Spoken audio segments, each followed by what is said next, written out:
Moodle Rooms is an education company that empowers learning through an innovative platform. Visit www.moodlerooms.com to learn more about our learning management solutions.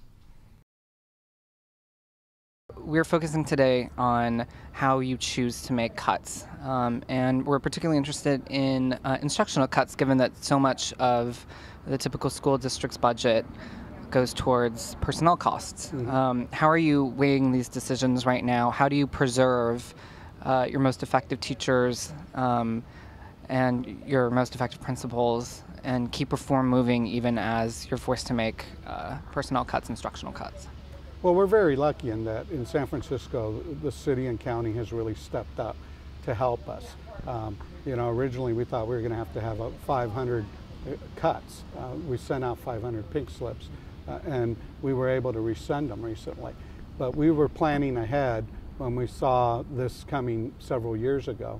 And even though I've been only the superintendent there for almost 2 years, we saw this coming, and so we started to freeze budgets for a long, almost 2 years back. We started planning that this tsunami was coming at us, and we actually passed a parcel test last June that actually gave our teachers raises and stabilized a lot of our situation. Prior to that, we passed a measure that would allow to pay for arts, music, and sports programs and libraries.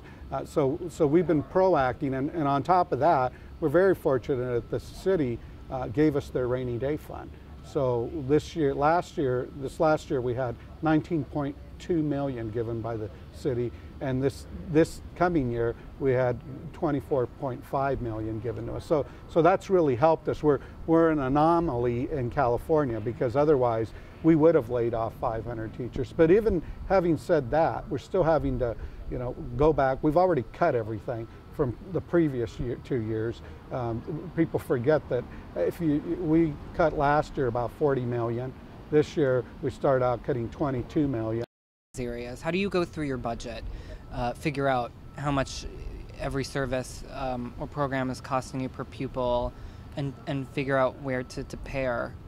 Well, what we've done is even in Clark County, when I was in Clark County, what I've always done is we make a list of everything we fund, just every single program, everything. And then we start looking at our data and showing whether or not those programs have made an impact. And if they haven't, it doesn't matter what I say or what anyone else says, the proof is whether or not they've had an impact. Do you have a way of linking the data or the particular funding streams to outcomes? Yes, especially programs that have been around for a while. And there are a lot of sacred cows in every school district. And the unfortunate thing is that in California, for the last 2 years, we've already been eliminating all the sacred cows. Now we're just down to the bones. What constitutes a sacred cow? Well, sometimes there's great counseling programs. Sometimes we have great music programs. Sometimes we have great programs that are community liaisons.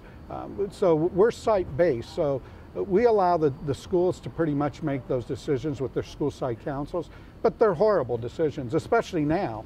Last year and the year before, they were tough, but now when you get to the point where you've cut out everything, what's left to cut? At this point, the sites are pretty much paralyzed in terms of additional, they're worried about just having enough instructional supplies monies. They've already cut everything. We've cut instructional aides, paraprofessionals. Our number one priority is to try to cut as far away from the classroom as possible.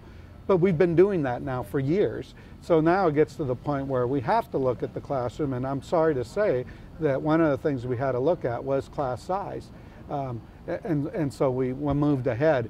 That's helped us some, but the predictions that we see where the budgets are going in the next couple of years, this is not something that we're just going to pull out of. Right. We're able right now, by the end of June, we will submit a balanced budget for the next 3 years. But it hasn't been easy to do that. And a lot of it has to do by just curtailing your costs.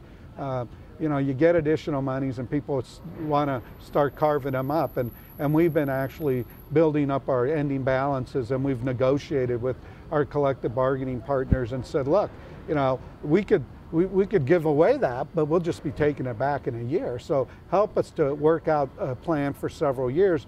And our number one priority with all our collective bargaining units have been, how do we keep people employed? In the era that we're in right now, we need to have to work on keeping people employed. When you raise class sizes, what do you do with the teachers who then are superfluous? Do you redistribute them or redeploy them in other ways? Yes, we do. We do redeploy them. They're consolidated, so they have hiring rights. And the reality is that you always have some retirements, so you're able to pretty much absorb them. I guess the lucky thing is people like myself are getting older, so you have a wave of retirees coming up. But just because of the economy, we noticed that this year we're not having as many retirees as we normally do, because people are worried. They're afraid what will happen. Can you use some of those teachers in other capacities, coaches, curriculum specialists? Exactly. What we did with our prop money that we passed Prop A in June is that part of that money is to create incentives to get people to go teach in our hard to fill schools. There's some schools that we just have a revolving door.